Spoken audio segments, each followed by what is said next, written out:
So today I'm going to show you how to build a simple slideshow using ActionScript 2. As I mentioned this Thursday, then we will build another one very similar to it using ActionScript 3. So the first thing that I need to do for my slideshow, or is it, well, first thing, you can do it in a couple of different ways. We're going to have maybe 3 or 4 different layers, and on one layer we're going to have our slides. On another layer we're going to have our buttons that enable us to go forwards and backwards. That's all we need to do. And then on another layer we'll have some ActionScript. And then if you wanted some elaborate backgrounds or things like that, they could be on another layer. And that's pretty much it. ActionScript 2, we'll see in a minute, is distinctly different from ActionScript 3. Because in ActionScript 2, you will see in a moment that we're going to apply action to buttons, we're going to apply action to frames, and a number of other places. And later on, on Thursday, when we use ActionScript 3, you'll find that you only put ActionScript in the timeline, and that's it. And that will apply to everything else. So it is really. So let me start, I guess, by building a couple of buttons or using a couple of existing buttons, which would be just fine. And I'm not going to apply any ActionScript to them yet. I'll do that at the very end. So we'll first start by building our timeline and all of the ingredients in it, and then we'll put the ActionScript in afterwards. So the first one, I guess I'll put buttons at the bottom. They don't have to be at the bottom, just decided to do that. So I'll go to Window, Common Libraries. Let's look at some buttons here. If you want to build your own buttons, that's fine. I'm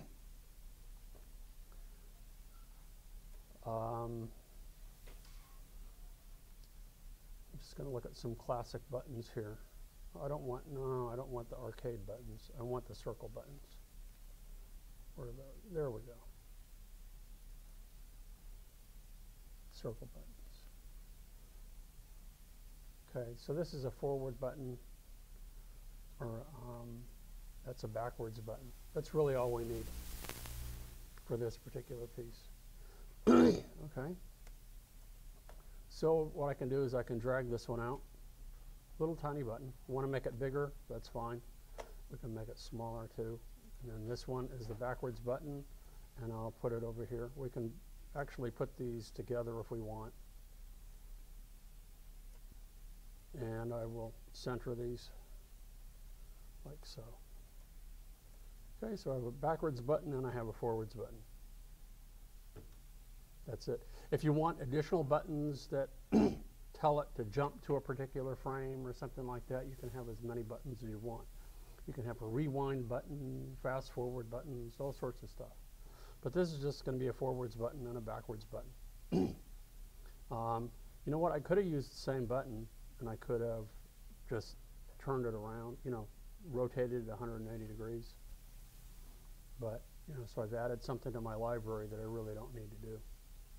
So that's that. I mean, we'll go ahead and we'll lock that layer down. We'll create a brand new layer. And this will be the layer onto which we will place our slides. So this will be our slides. Now I have to bring some images in. And so let's do that. I'll go File. Well, you know what? We can do placeholders if we want. I'll just bring some images in, and you can swap them out if you wish.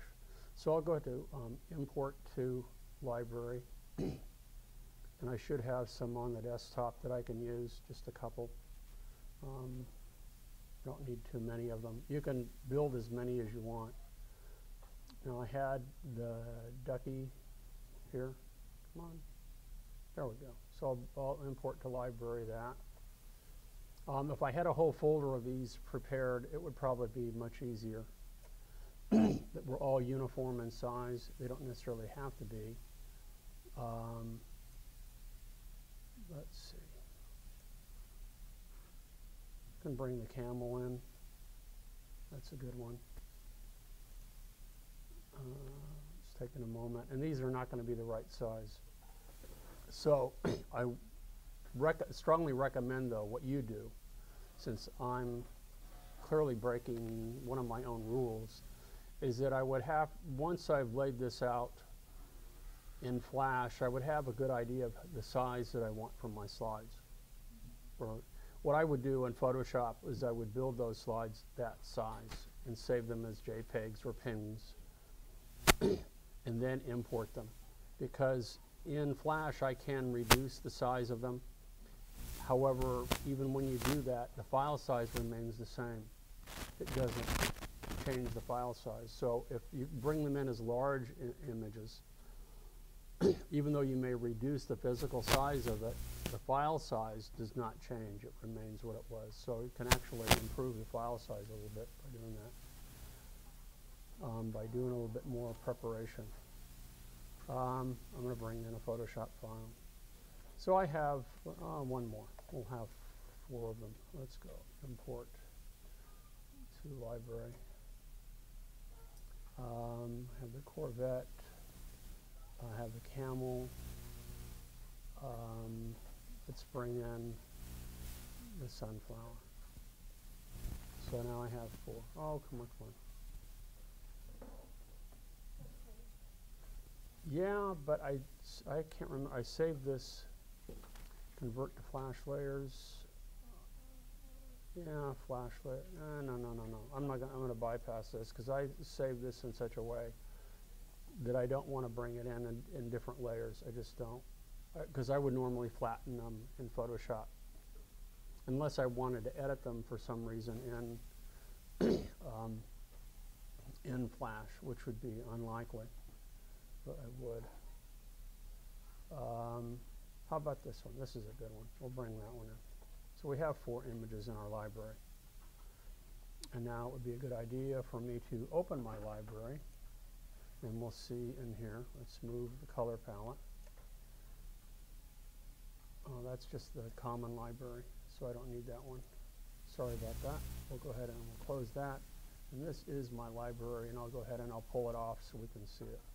You'll see that I have the camel, and you'll see that I have the Corvette, and you'll see that I have the duck, and you'll see that I have the little Indian mask, okay? Another thing that would be useful, at least for our purposes in this demonstration, would be to go ahead and have a generic size for all of these and know what I'm going to do. Let me start by bringing this one out. That's good. See how by me not planning properly, it's just too big. So I can go ahead and reduce this in size a little bit. You can see in this, excuse me. So maybe I could put this over here like so. And maybe over here we could have comments. You know, you could have a paragraph that you want to write about it or something like that. There's all sorts of different things that you can do. So these slides are not going to be all that large. So there's the first one. And now we go to frame 2. Okay. Because this is going to be on a different frame. And I can insert timeline, blank keyframe. Right? So I can have a placeholder for the next one. And if I want, I can open up Onion Skin so I can see where this one is and behind it, so I have it for placement. What I could have also done is another option. Let's turn this off and let's undo. So I take that back. I could also select the image, select the next frame, and I could go to Insert Timeline Keyframe, and it just makes a copy of that, doesn't it? And then with this selected, another option would be if they were all sized identically the same, it would make it easier. I have a swap option here. So now I can click swap, and it shows all the other images that I have in here. Now, that didn't help me. See how it swaps and it uses the upper left-hand corner as a guide? So that helps for my placement, my orientation, but because I didn't plan the right size, it doesn't help me all that much. But I can turn on onion skinning, And it does help me in terms of size a little bit. Whoops, let me undo that. Let's go ahead. Let's put this in the center like so that it's centered the same. And then I can go ahead down here. So these are fundamentally the same size with same placement. Now I can do the same for the next one. Turn off onion skinning, go ahead here, and I can go to Insert, Timeline, Keyframe. Now it makes a copy of this. Now let's select the Corvette. Notice that I have square images, vertical images, horizontal images. They all have to conform to the same format, so you have to decide how you want these when they go from frame to frame to look. So once again, with this one selected, I'll go ahead and swap, and I'm going to select Corvette, Photoshop. Now look at how big this one is. Talk about not planning properly. Let me zoom out for a minute.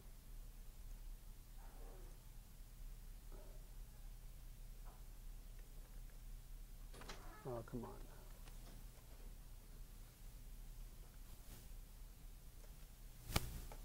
Let's turn on onion skinning so I can see behind. And you can see this is really mucked up quite a bit.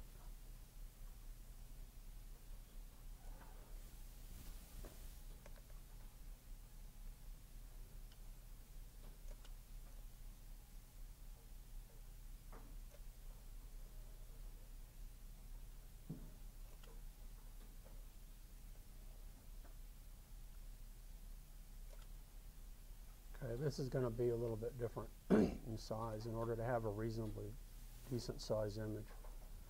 But I have onion skinning turned on so I can see behind what's going to happen here, what's going to look like. Let me go back to 100% so I can see again. See how my layout causes problems now? When you scrub through this, if I turn off onion skinning and I go back forward, now notice as I'm adding the buttons, I need to add frames for the buttons so that they stay put. But it's not a big deal at the moment because buttons are static. So all I have to do is add additional frames for as long as my movie is, and they just stay put. Okay. So let's go back again. Let's frame 4, and I'm going to add one more, and that's it. So once again, let's go to Insert, Timeline, Keyframe, or F6 as the case may be.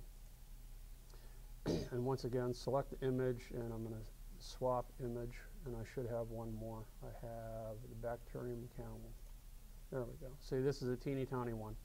Talk about really not thinking about what I'm doing here. And now this is a huge no-no. I'm going to enlarge this.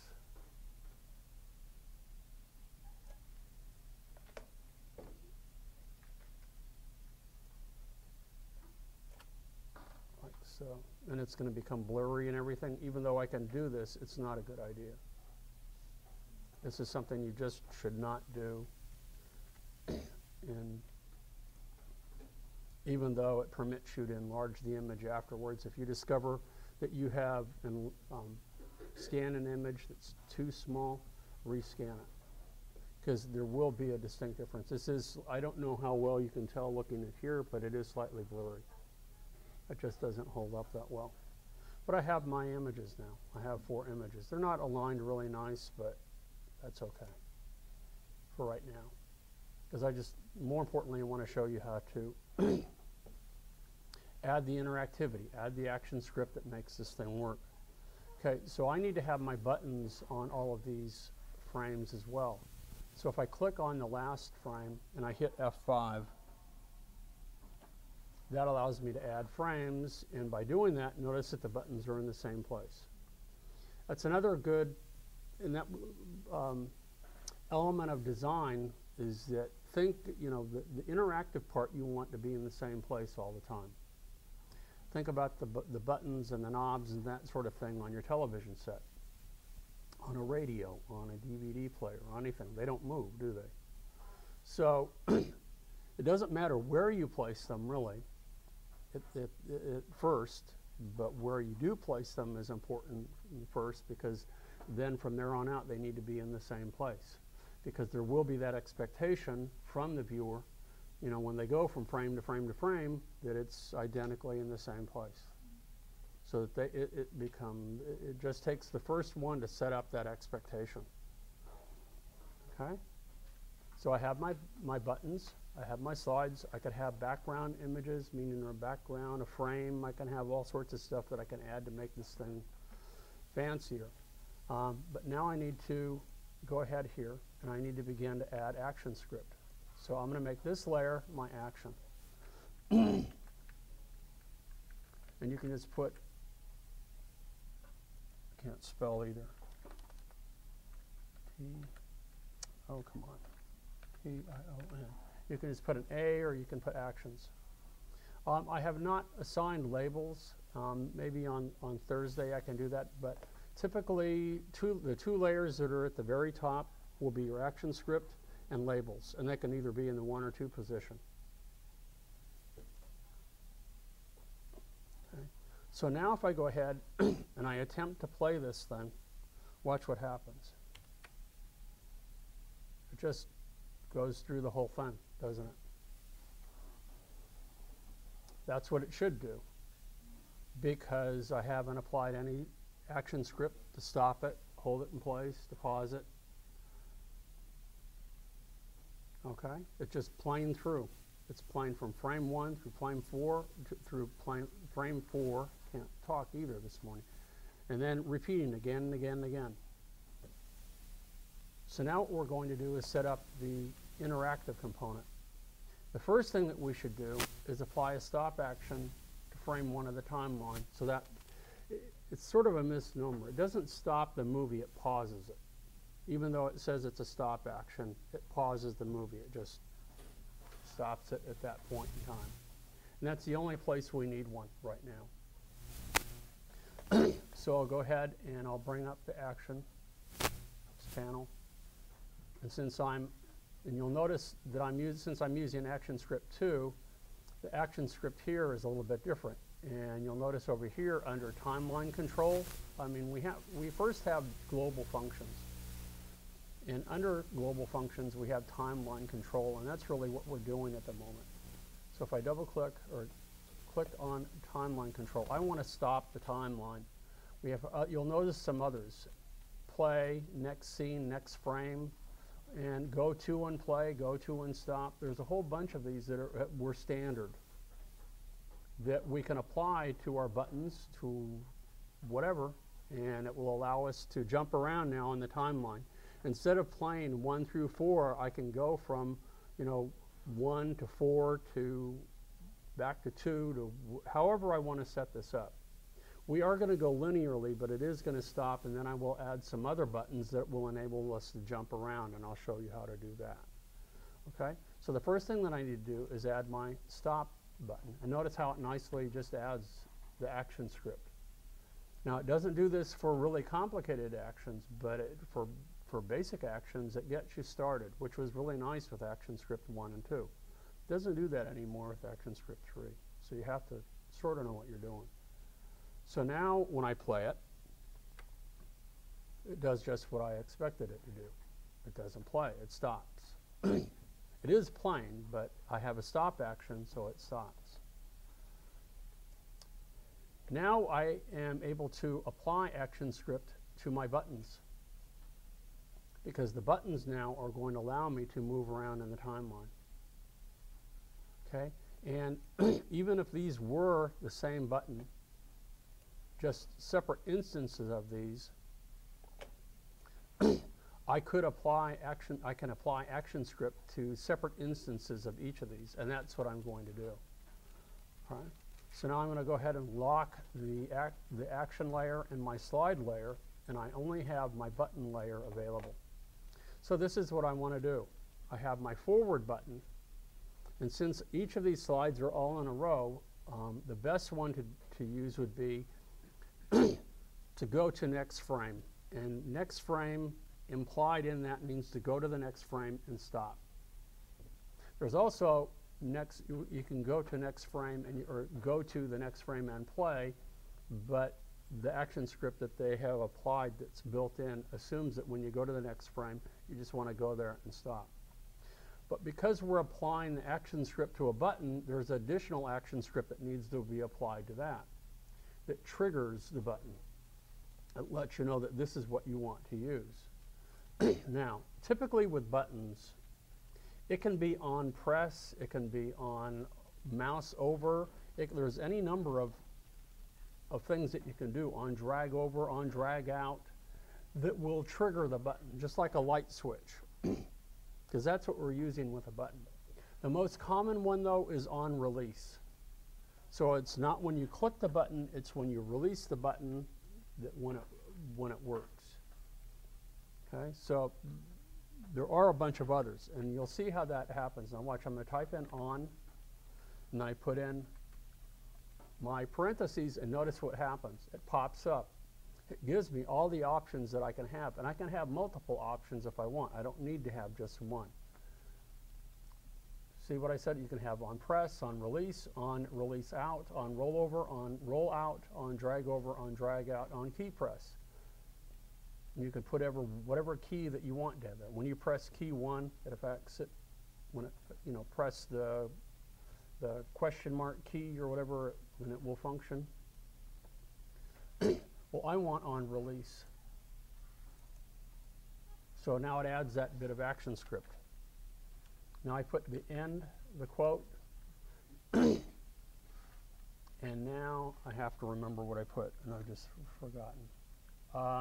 On release, and I put left curly brace, and I hit return. I want to go to next frame, and I want it to stop. And next frame implies stop. If I want it to go to a specific frame within the brackets, I would put a number. Or if I labeled it, I would put in the label in quotes. And we'll do that with another one just to show you. So that's the end of our, I believe it's called a declaration, and I put a right curly brace here. And I'm going to check my, there we go. No errors. Although that's not a guarantee that it will work. But it does say that there's no errors. So on release, meaning when I release the button, what do I want it to do? I want it to go to the next frame and stop. Yes? It was this little checkbox. It says check syntax. Okay. So let's test this again and play it. Now notice if I click the back button, nothing happens because I didn't add any ActionScript to the instance of that. But if I click the forward button, it does just what I did. And now it goes to the very end of our movie and it stops. That's it. So now I need to go backwards. I need to apply the ActionScript to that. Now it doesn't, oh, it does show it here. We want pre-frame for that. This was next frame. This one will be previous frame. Okay. Then if we want to make this more elaborate, I mean, this would be our basic, I mean, this would be the end of it. This would be our basic slideshow. It goes forwards, it goes backwards. If you wanted to go in a continuous loop, then we would add more ActionScript. If you want buttons to go to specific points in the timeline, we would have to add more ActionScript and more buttons for instances for that. Okay? So we'll take this to one point, and this will be version 1. Then we'll have version 2, version 3, version 4. So there's lots of variations on all of these. So now I go back and I select the back button and I repeat. I do pretty much the same thing. I click on the instance of the button, and now I again type on, and I have the first left parentheses, and again I want on release, so I double click, it adds the release. I put the right parentheses in that, and now on the release of the button I add a left curly, no, where's my curly brace? There we go. We add the left curly brace, hit return, and I want it to go to previous frame. And it adds exactly what ActionScript I need. Okay? Yes? What was the extra syntax for? The what? Why did you check syntax?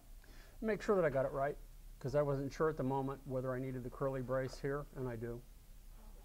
What is the curly brace for? Is that just, Contained within that is the declaration or the description of what it needs to do within that. It's syntax. It's if this were an English class and you said, why do I need a comma here? You know, and believe me, I know I need a comma there, but to tell you why I need a comma, or why do you need a period, because it's the end of an idea or whatever. I can't even tell you. I know that I need a period at the end of a sentence, but can anybody tell me the reason in English why you put a period at the end of the sentence, or question mark? You know, well, it's the same deal. It's syntax. I mean, just as you write a sentence, a paragraph, you know, in My question would be some of that. When you open up the second action, hit return, so that it would go in the second line. right. The second It doesn't necessarily have to. It makes it easier to read it. to isolate the actions. Yep. And again, if you want, we can check syntax again. It says no errors, but that isn't foolproof. It helps you along the way, but it's not foolproof. Now I can go ahead and I test again, and I would recommend every time you add a little snippet of ActionScript, you test and make sure it does what it's supposed to be doing. If it doesn't, the troubleshoot afterwards is pain, because you're not going to know what went wrong. So now, note. language is pretty much consistent throughout the different versions of ActionScript? No. Nope. There are certain elements that are similar, like curly braces and colons and things like that, but still, there are things, when we switch to Thursday, you'll see it's very different from what I'm doing today, like night and day. So since I'm at the beginning of the movie, I can't go back. It's not going to allow me to go back. But if I go forward, and as soon as I go forward once, now it allowed me to go back. Okay? And again, now I'm all the way to the end, so I can go forwards or I can go backwards, and I have my slideshow. It's that simple. Now, if you wanted to set this up like a PowerPoint thing, I mean, you could set it up on press spacebar or something, and you could have the spacebar, and it would have you go forwards or go backwards or whatever. Or you could have your forward arrow button and your back arrow button at the, you know, you can do the same thing. So, you know, this is a basic slideshow. But what if I wanted to have it play in a continuous loop? Meaning, when I'm on frame 1 and I click the back button, maybe I want it to jump to frame 5. And when I'm at frame 5 and I click the forward button, I want it to jump to frame 1. Okay, so how would I do that? I have to copy the keyframes of the button layer, and I need to change the ActionScript on the instances of the first frame and the last frame. So watch what I do. I'm going to go ahead and I click on here, and I'm going to drag it and hold down the Option key to make a copy here. And then I'll click and I will drag it down to the end and hold down the Option key and make a copy here. Okay? Now, where I need to change the ActionScript on the first frame is only in the back button. Yes? I just copied the keyframes. Huh? I copied the keyframes. So now I only had a keyframe on the button layer on the first frame. Now I added a keyframe on frame 2, and I added a keyframe on frame 5. Well, remember I said on frame 1, I want to be able to go, when I click on the back button, I want it to go to frame 5. When I'm on frame 5 and I click on the forward button, I want it to be able to go to frame 1. So how are these being a copy to frame 2, not frame 3? Because it's at frame 2 that this action works, that I can go back. Okay. You can't go back until you're on frame 2, Okay.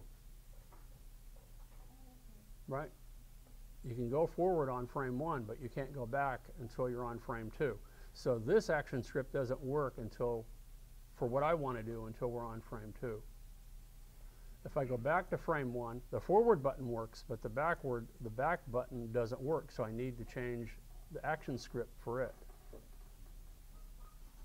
So what I want it to do, on release, I don't want it to go to the previous frame because there is no previous frame for it to go to. Instead, I have a go to and stop action that I'm going to apply. I want it to go to and stop, and then I tell it what frame I want it to go to. And I can either put a frame number or a frame label. Likewise, when I'm on frame 5, I will replace the forward button. Where do I want it to go? When I go forward, I want it to go to and stop frame 1. That will enable me now, when I click on each of these, on each frame, it will work properly, and it will go forwards or it will go backwards, and it will look like it's in a continuous loop. Does that make sense? Watch and you'll see. So I'm going to eliminate this part of my action script, and instead I'm going to place a go to and stop. And again, within the brackets, where do I want it to go? I want it to go to frame 5, so I just need to put a 5 in there, and that's it. So let's test it. I've changed one little piece of action script. Let's test it to make sure it works. So I'll go ahead here and I'll hit Command Return to test it. Now I click here and it does. See how it goes back? So I can go, as long as I click the back button, it just goes in a continuous loop. Well, that's what I need to do now. I need to go to frame 5 and I need to change the forward button. Because if I go all the way to the end, the action script that I had or that I copied said, on release, go to next frame and stop. The stop is implied. But there is no next frame because that's the end of my movie. If I add frames, it would automatically just jump to the next one as long as there's another movie. But that ends at actually ends at frame 4, I should say. So let's jump to frame 5, select the next button, and again, I don't want it to go to next frame. So I'll remove that. I want it to go to and stop frame 1. Okay, is everybody following now? Sort of? The next button here, I'm on frame 5. I want it to now complete the circle and go back to frame 1. The back button I don't need to change because it can go back to frame 4. Does that make sense? I only need to change the forward button. So now let's go ahead and test the movie. So now I can go back. I can go here.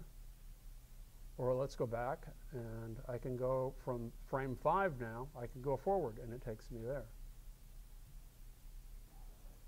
And now I can go forward, and it plays in a complete loop. Or I can go backwards, and it plays in a complete loop. So now I've changed the type of slideshow that I have now. Now, what if you wanted to go to a specific frame? What if I need to add another button in here?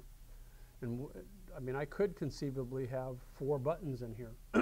And maybe the button is a little thumbnail of one of these. So let's go ahead and do that. And because I could turn that into a button if I wanted to, right? You can make anything you want a button.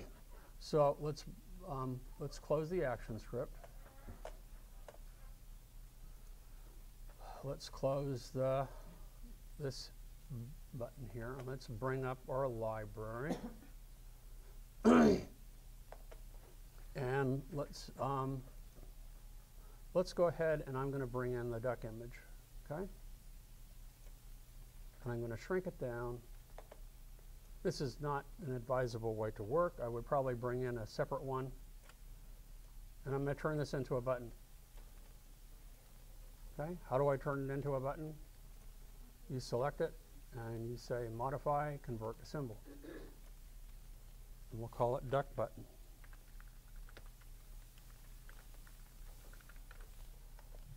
Turn it into a button, and I click OK, and it's a button. Now I want to apply ActionScript to it, and I goofed. I made a mistake. It's only on the last keyframe. I want it on all of these. So maybe what I should have done is created a new layer only for it. So let me go ahead and cut this, and I'll just delete this from here.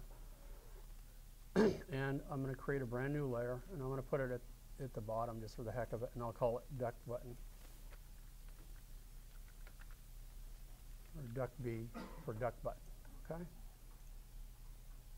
okay? And here's my duck button, and I'll go ahead and I'll drag it here. Just to show you that we can jump around the timeline. Maybe I should put it down here. What the heck? This will be our duck button over here in the corner. And it's, again, for the duration of our movie, so it doesn't move, and buttons shouldn't move. So again, now I select the instance of the button, and I go back and I bring up, well, I got to find out which frame it's on too. Our duck is on frame 2. So that's where I want it to go. So let's go back to Actions. And I'll go ahead and I'll select the instance of the button.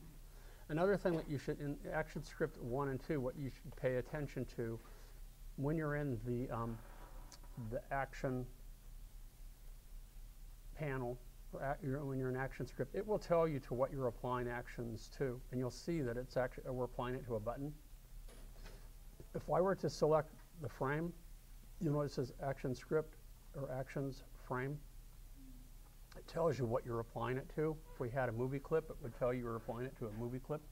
That's the one other thing you can apply actions to. And that's important because oftentimes by accident you'll forget. You'll be focused on something and you'll have the frame selected instead of the instance of the button. And you go, oh, wait a minute, and you wonder why it doesn't work. So it's important that you make sure that you're applying actions to what it is you want to apply. So again, I'm going to put on release. Or if you want, let's try something different. How about on rollover? On rollover, left curly brace. Whoops, that's not a curly brace.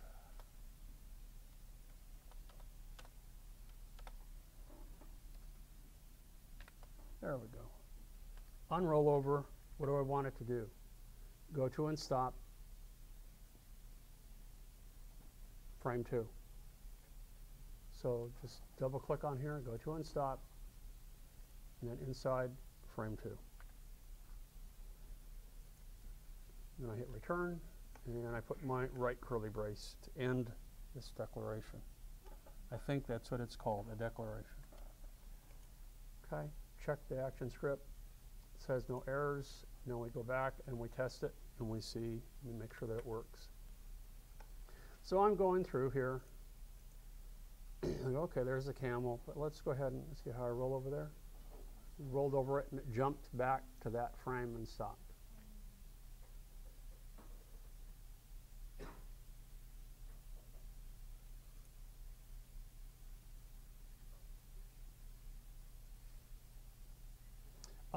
This also demonstrates, though, why in many instances you don't want to use on rollover for your buttons, because it just takes a slight tap and it jumps to that place. By making the person click on it,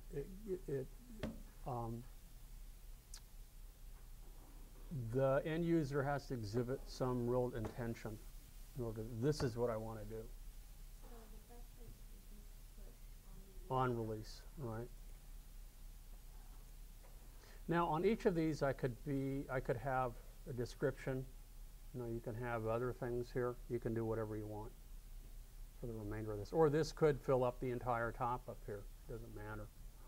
I was thinking I was going to put descriptions on each of these frames. And you could. Okay. Now, one other thing that we can do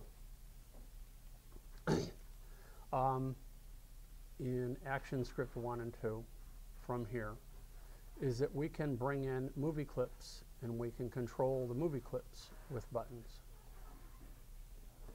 And that gets to be even more complicated because remember, movie clips timeline is independent of the main timeline. So we actually have to target the movie clip. So now we're making the ActionScript even a little bit more complicated. So let me think here. Let me go ahead and extend my movie here. I'm going to move.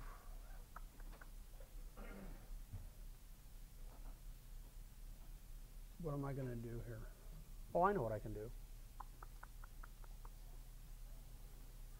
Let's turn one of these into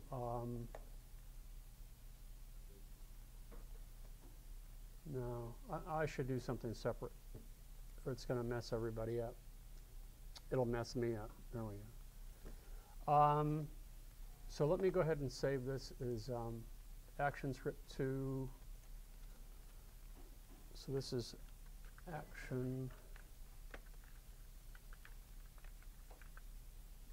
2 slideshow. And I'll just save it on my desktop. So that's saved. But what if I had movie clips in there and I wanted to control the movie clip? What if I had buttons, if I had any animation in here and I wanted to control it? You can control the animation with the buttons. You can have simply start and stop, or you can go to a specific frame. Does that make sense? So let's create a brand new movie in here and leave it ActionScript 2. And we're going to have our ball go across. And I'll have one that's just animated on the stage, one that's in a graphic symbol, and then we will add a movie clip. And we'll show you how, by controlling the timeline, you can have it just start and stop anywhere along the way here. So I'll start by, I hope I have enough time. What time did I start? I started late today, didn't I? Okay, let's go ahead and start by creating a new little ball here. And I'm going to go ahead and fill it like so. And over 20 frames, let's go to Insert Timeline Keyframe. I want it to end down here, right? And I apply a tween to it. What kind of tween do I apply? Nope. Shape, because it's a shape. Okay, so I have my shape tween. And now what I can do is this library is empty, but I can go back here and I can bring in my circle button. And we're going to turn the next button into a play button.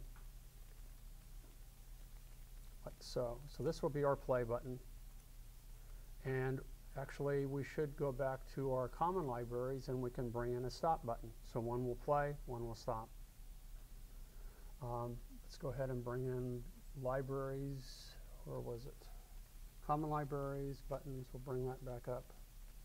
Or is it already here? Let's close this.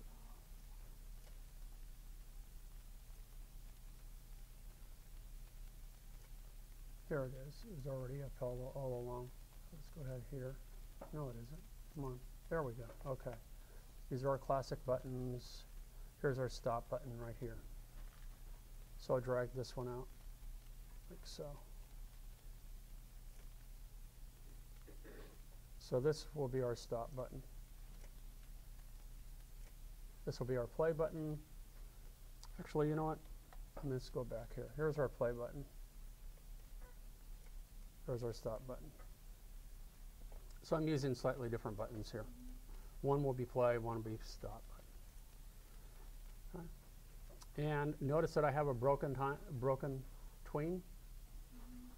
What did I do wrong?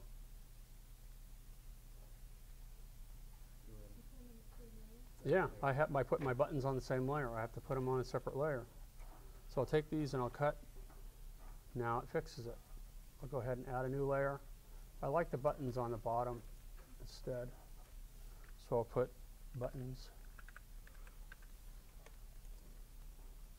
Now I click here, and now we'll go back, and we have previous and next, and I undid it, so I need to bring this back out. So this will be our play button, and then we have our stop button right here. Huh? You could have just pasted it in there. You're right, I could have. Here, why don't I do that? Let's take that out. Let's just paste. I could have pasted in place too. So now I need to apply ActionScript to each of these buttons. Let's go ahead and lock our, actually what I should do is test this to make sure that it's doing what it's supposed to do. And it works. Okay, it's plain, but obviously the buttons don't work. I haven't applied any ActionScript to them. So let's go ahead and start by, since it automatically plays, you have to ask yourself, do you want it to be automatically playing when it starts?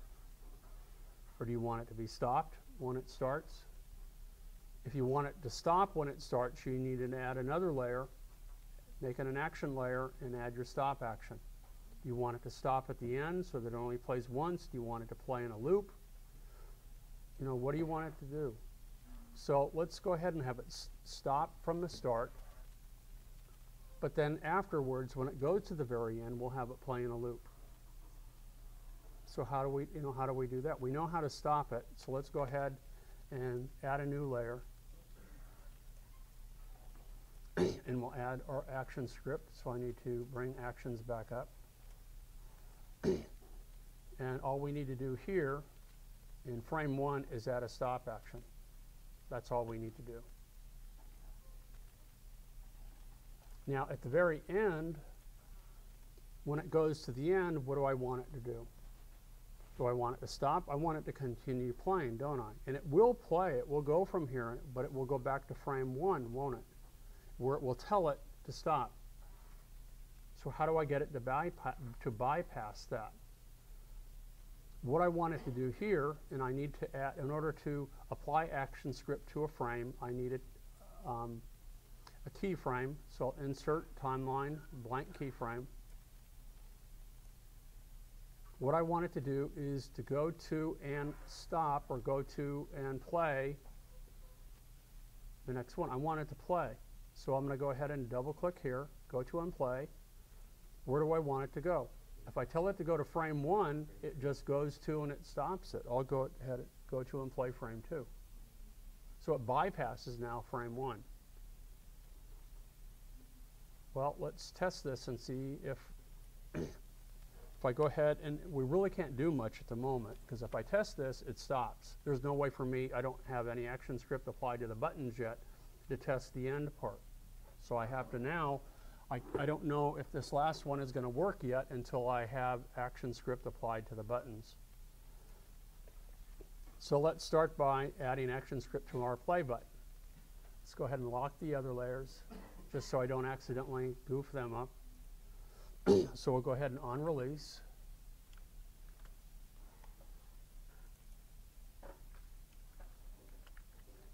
And I need my left curly brace, and I need, whoops, that's not a curly brace. Keep doing that. Wrong order. There we go. I want it to just play. That's it. Play. And I put my right curly brace, and I'm done. On release, I want it to play. So let's test and see what it does. And now, by adding that ActionScript, when it goes to the end, it should bypass frame 1 and jump to frame 2. and it's not working. So what did I do wrong? Well, that's a good reason to, did I add it to the wrong one? No, okay. So let's make sure that I have this again. We have this here. I didn't apply it to the right thing. I applied it somewhere. I applied it, there we go. I wasn't paying attention. I applied it to the frame. I didn't apply it to the instance of the button. So let's copy this, cut it, select the instance of the button, click in here and just paste that same action script back in. Because if I were to have tested that, said, you know, check it, see if the syntax is okay, because it's on a frame, there's no way you can release on a frame. You can only, this is the only kind of behavior on release or on rollover that you can apply to buttons in ActionScript 2. So now let's go ahead and test it again and see what happens. Now it works. See how it bypasses frame 1. Now we apply a stop action to our stop button. And if you wanted to add another one, go to next or go to previous, you could do that. Or you could add another button that would say jump to a particular frame. So now let's go ahead and make sure that the instance of the button is selected. And I'm going to go ahead and paste this, and instead of play, I'll just type in here stop. Okay. So what I want it to do now is to simply stop when I press that button. So I press play, stop, play, stop. Okay. So what if I have a animated movie clip in here? Or not movie clip, an animated graphic symbol. So what I can do is I can take from layer 1 and let's select everything in here, and I want to copy all the frames. Okay, so I'm going to go ahead and edit, and I'm going to timeline, and I'm going to copy frames. And now what I'll do in my libraries, I'm going to create a brand new symbol. Okay, so let's say, you know, new symbol, and we'll call it anim graphic. Make sure it's a graphic symbol. And I'm going to go ahead and edit, and I'm going to go to timeline, and I'll say paste frames. Hey, hey, hey, why isn't it doing it? Edit, timeline, there we go, paste frames. So here's my animated graphic. Now I probably want to move this down, so if I select this, make sure all of these are selected. Actually I wanted to select this, there we go. So this is my edit multiple frames, come down here, select all, and then we move it down. I can use my arrows if I want to nudge it so that the little crosshair is in the middle. I'm done. And now I can go back to the main timeline.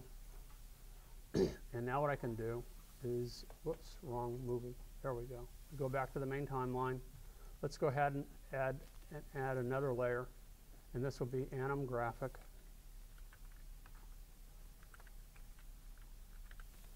And we'll make, this is in the wrong place. I need to have it just below this. This is my actions layer. I didn't label it, and it's really good practice to label it actions. We'll just name this one graphic. I know this gets tedious, but believe me, the more complicated your projects become, you'll really appreciate labeling everything later on, so that you know, because you're going to forget where you put things, what you're doing with them. So now here's my anim graphic layer, and I'm going to lock all the others, and I'll go back to my library here and make sure that I have the right one here.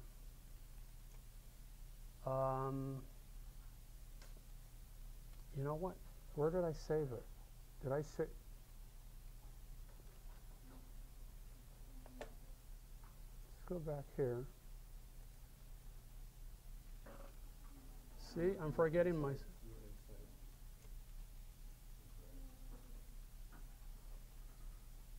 But I should have, I'm looking at my,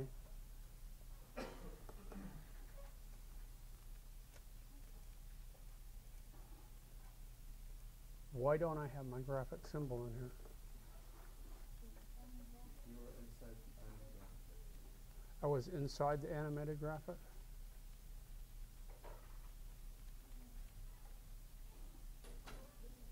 Huh?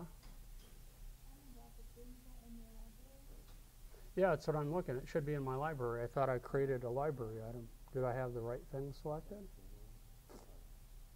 Okay, let's do it again.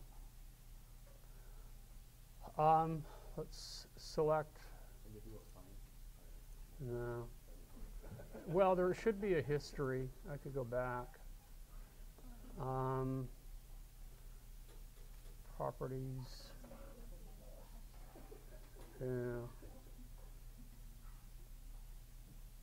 Oh, heck with it. Let me go back.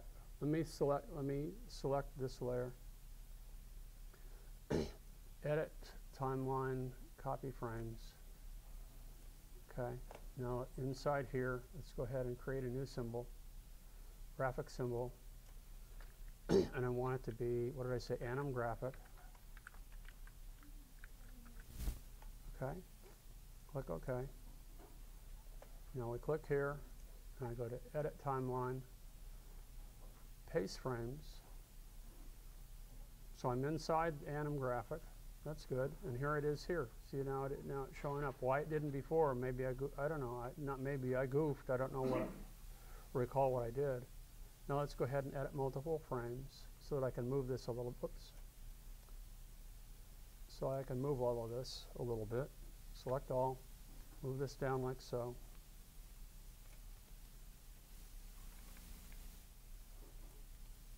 Turn that off. Let's go back to the main scene.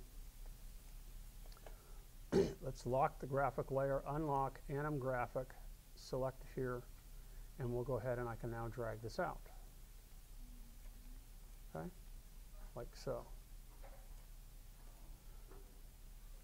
Let's test it again. Now I play it, they both play, they both stop.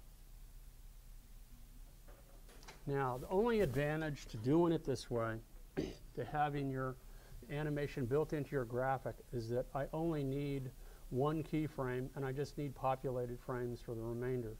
The tween and the second keyframe is built into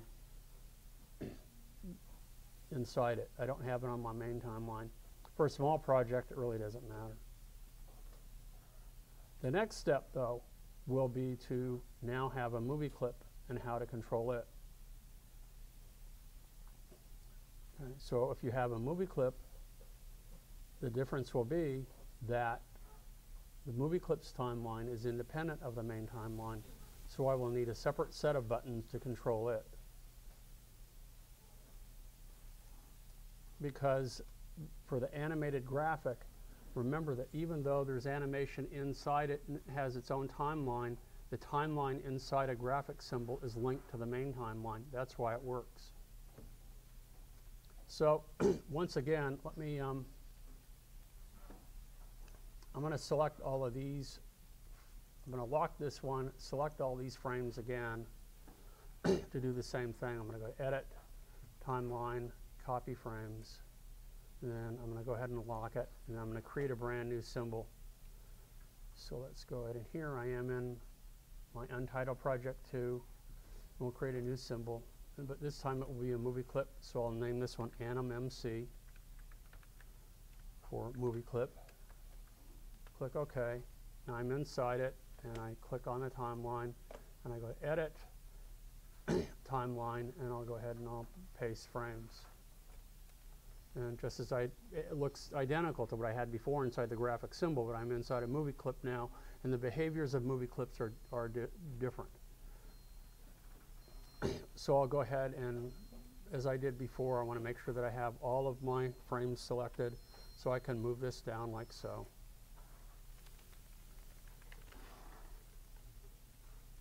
And let's go back to the main timeline. And let's go ahead and bring out our animated movie clip. Whoops, Why can't I bring it up? Oh, because it's locked. There we go. Good for me. I locked it when I... So let's go ahead. Our anim graphic is locked, our graphic symbol. Let's add a brand new layer. See how important it is to lock layers, so I didn't accidentally have double things on there. When I'm done, you know, I unlocked it. So now I have this one, and we'll call it anim movie clip, or anim MC. Since that's the only one that's available, we'll go ahead and draw this out here. So let's go ahead and hit Command Return.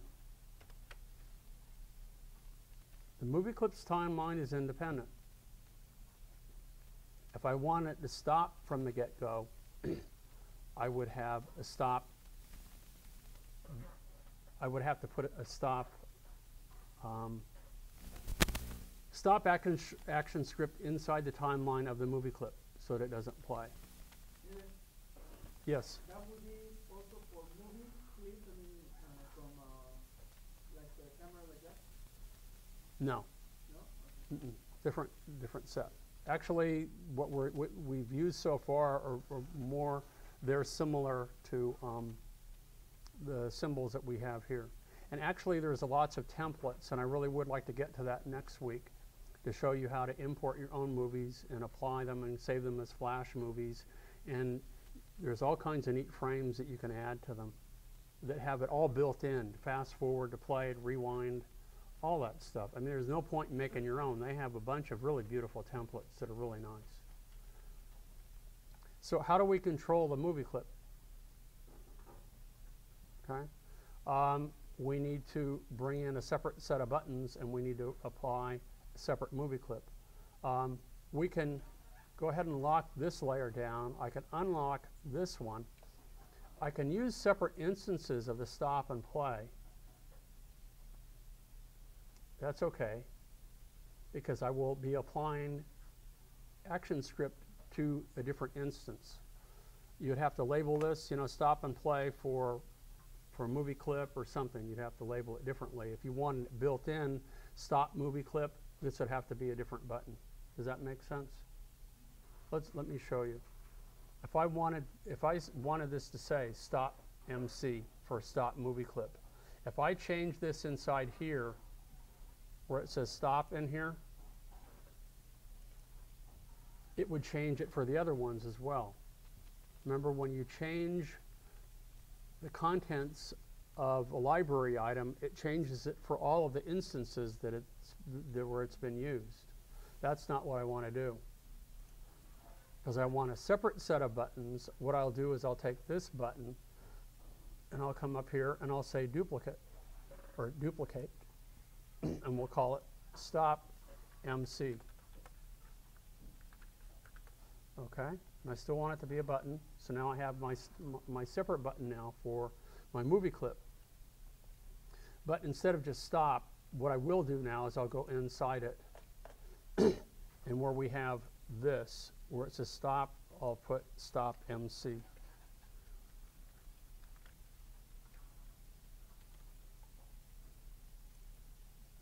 Now, what I need to do is I need to check the overstate, and you'll see how it's different.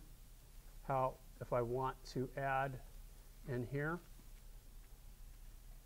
I would need to add that as well. So I'm just going to leave it for the upstate. So we have, at least we have a stop button here for the movie clip. Whoops, it's locked, so I need to, no, wait a minute, I unlocked the button layer. So let's go ahead and add it down here. Do I have the wrong layer select? I have the wrong layer selected, don't I? There we go, that's why. There we go. So here's my stop movie clip. So now I want to stop the timeline of the movie clip. So let me go ahead and select the instance of it. And if I were to put a stop action in here, and I'll show you why this doesn't work. If I put on release, so I'm going to do it incorrectly first, show you, and then hopefully show you the right way of doing this. On release, I just want it to stop, correct? And then I put the right, check the syntax, says it contains no errors, and it isn't. It is correct. But it's the only thing it's going to do is stop the main timeline. Because remember, the movie clips timeline is independent. I need to target the timeline. So I'll test it and we'll see, and you'll see what it does. It's not working. The movie is already stopped. If I play here and I stop here, it stops the main timeline. So I need to add additional ActionScript for it to have it target the instance of the movie clip that I use, so it controls the timeline of the movie clip. So this is what you have to do. I have to make sure that I lock my button layers so I don't accidentally screw things up. I select the Anim MC, and because you can have multiple instances of the movie clip, do you want to control all of them or do you want to control one? It needs to know. So we need to name the instance of the movie clip. So you select the movie clip, and then in your properties panel, notice that we can name this. So I'll name it Anim MC 01. Okay?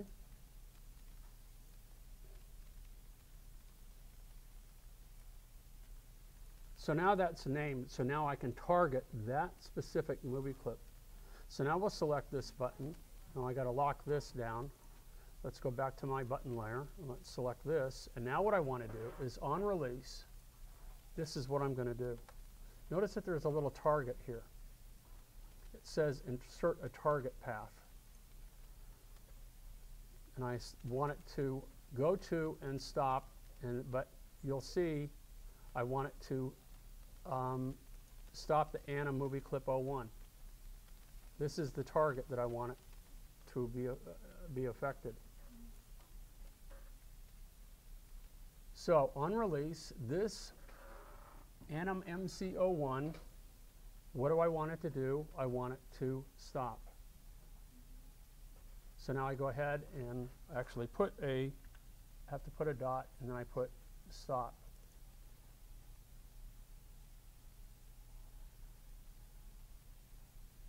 Confusing, huh? And this is superficial stuff. It gets really complicated. So let me check to make sure my syntax is okay. It says there are no errors. I hope it's right. So what I'm doing, it says on release, when I release the button, what do I want it to do? I want it to target this animated MC01, and what do I want it to do to this animated MC01? I want it to stop it. It says there's no errors. Let's give it a whirl. Let's go ahead and test it. I've added some ActionScript. It works. If I wanted to add a play button, I would do the same thing. And I would have to target it, and I would have to say on release, this MC animated, this Anim MC01 play. If I wanted to jump to a specific one, I would say this, da-da-da-da-da, go to and stop, whatever. So is the benefit that when we have multiple items on the stage, we want to control them and make them movie clips instead of individual graphics? It would be, especially if they're animated, because what if inside the movie clip it fades in or fades out, and you want to control that, or it moves or it does something, and you want to control that, then you would have to do that.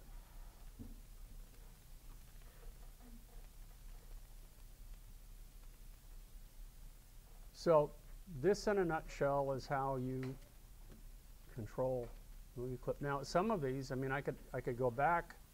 Let's go back to this one.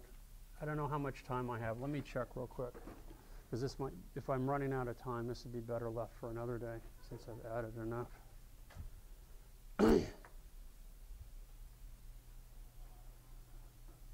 I have 13 minutes left.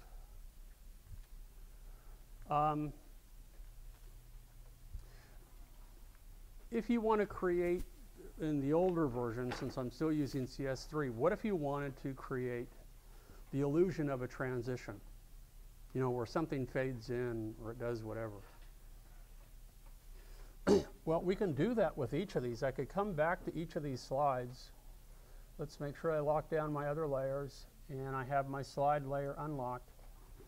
And let's pick the first one here. Well, I could convert this to a movie clip, couldn't I? So I could go to Modify, Convert to Symbol, and we'll name it Mask. So this will be the mask movie clip.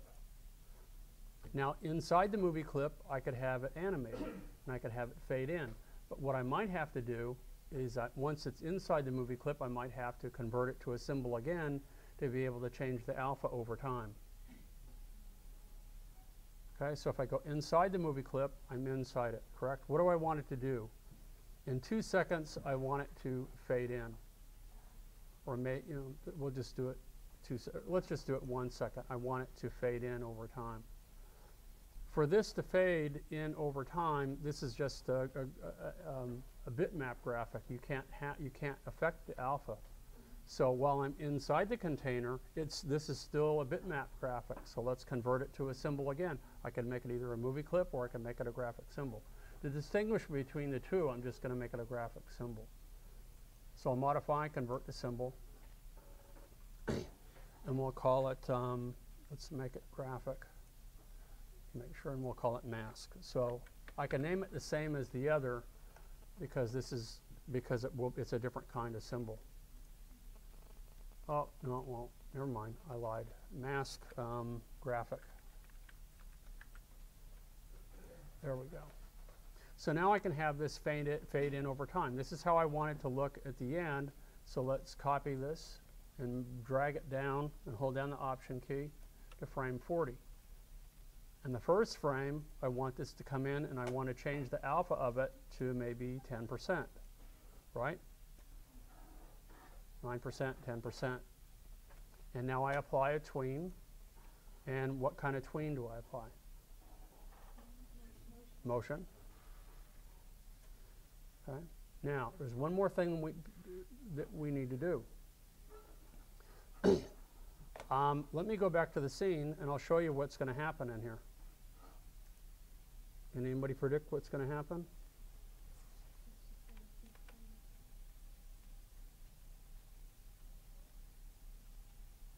Remember, the movie clip's timeline is independent. Fades in, goes back to frame 1, fades in, goes back to frame 1, fades in. So I need to go back inside the movie clip and I need to put a stop action at the end of the timeline so it fades in and stops. And then if I want to do that to the next slide, I do that. And it fades in and it stops. And it fades in and it stops. If you want to create some other transition, some other pattern, some whatever, you would do the same thing for each of these. So let me do that one more step. Let's select the movie clip.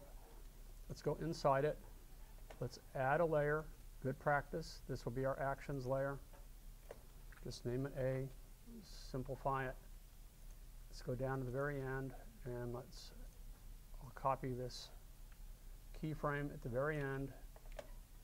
Bring up ActionScript. It's here somewhere. Oh, that's my compile errors. I don't need that. Fortunately, I don't think I had any errors. Let's go to Window. Oh, Actions is already up. It's here somewhere. Yeah, it was here. There we go. So we'll just go ahead and add the stop action. That's all I need to do is double click on that. Now we'll go ahead and go back to the main timeline, main scene, and we'll test it again. Fades in and stops. And then if you go to the next one, you would do the same thing. It would fade in and stop, fade in and stop. But you can see, even with a simple slideshow like this, it can get fairly complex, depending on what you want to do. Okay? So on Thursday, we will cover ActionScript 3, a slideshow for ActionScript 3. And another thing that we'll add for add as an array so that you can actually add captions inside the ActionScript and have it put it in dynamic text automatically when it goes to that particular slide. What else? And then hopefully next week we'll cover videos. Sure, why not? I did that on mine. It's a little tiny one, and I would be very careful. It would be better if you use ActionScript 3 for it, because that particular slideshow that we'll be doing, the images reside outside the Flash document. And that, in many respects, is a more efficient way to work, because then when the end user downloads the SWF file, it only downloads the shell. And then what happens is that when you click on a particular slide, it calls that up from the folder, from the library, and brings it in. It doesn't load it until it needs it. So if the person, similarly, if the person wants a video, if you put it in, as we have in this version of with ActionScript 2, it makes it a huge file and they have to wait and download the whole thing. Okay? But if you create your project a little bit more efficiently, you know that you're going to have some large files. ActionScript 3, it can be done in ActionScript 2 too, that we would use, it would be load movie clip. You know, you're going to, or, you know, on release, we're going to load movie, and it brings it in. It's a similar process, slightly different. Well, when we do it on Thursday, we'll try that, we'll give that a whirl. It will not be embedded in it. It will reside outside it, and it will be in a folder. And when you click on it, it will call it up. So for the users, they need to do that too? Well, no, the user doesn't even know. That's the whole point, that their experience is a little bit, will be better because they're not going to have to wait for things to load up. And that in the past has been a problem unless you put a preloader in. The thing is with ActionScript 3, and that's a problem I've had, is that I haven't even seen any tutorials for preloaders or anything, and I don't know why. You know, you'll see when you have Flash loading, and you'll see it says now loading, and it'll show percentages, or it'll show a little thing, you know, skipping around or doing whatever. You know, some little animation playing, you know, wait, you know, I'm loading, those sorts of things. Those are called preloaders. And all it's doing is it's pausing the movie, and it's checking. There's a bit of ActionScript that you add that checks. And it first checks to see what the total size of the movie is, and then it checks with how much of that percentage or that movie has been loaded. And when they're equal to or greater than, then it knows the whole movie has been loaded, and then it plays. That's all that does, is it pauses the movie and it waits for the whole movie to download into the browser, and then once it's downloaded, then it allows it to play. But the little, and I used a teeny tiny movie, but in my slideshow here, and I did just a snippet, a few seconds. But mine is embedded, but I have a preloader in mine because it was done a while ago on ActionScript 2. So it does wait for the whole thing to download. Oh, okay. Ignore. Let's launch it again. That's not good.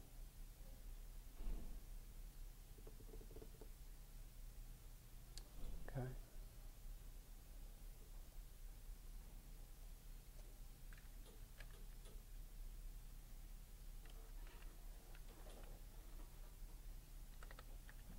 Oops.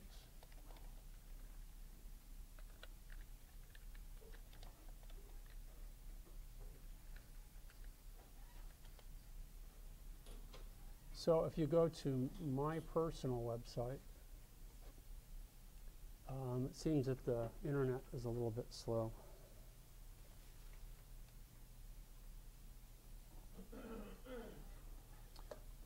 And we go to my artwork page. Okay, see how quickly it loaded? It was already in cache.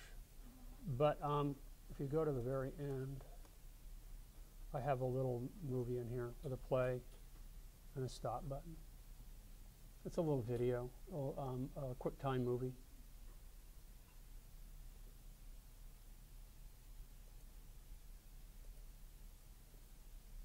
It's embedded in my Flash project. So if you want to bring movies in, you can. Typically for the web, even for streaming and that sort of thing, half size 320 by 240 is generally more than adequate. You know. Huh? That's a half 640 by 480 is the standard. Wait, I think no. Isn't that right? 640 by 480 is the standard. Yeah, that would be the standard video size, full screen size, and 320. No, I've lost my track. By 240 is the half size, which is a good size for the web. If you look at all the YouTube videos, they're all half size. They're about 320 by 240. So, you don't recommend to have a full frame video?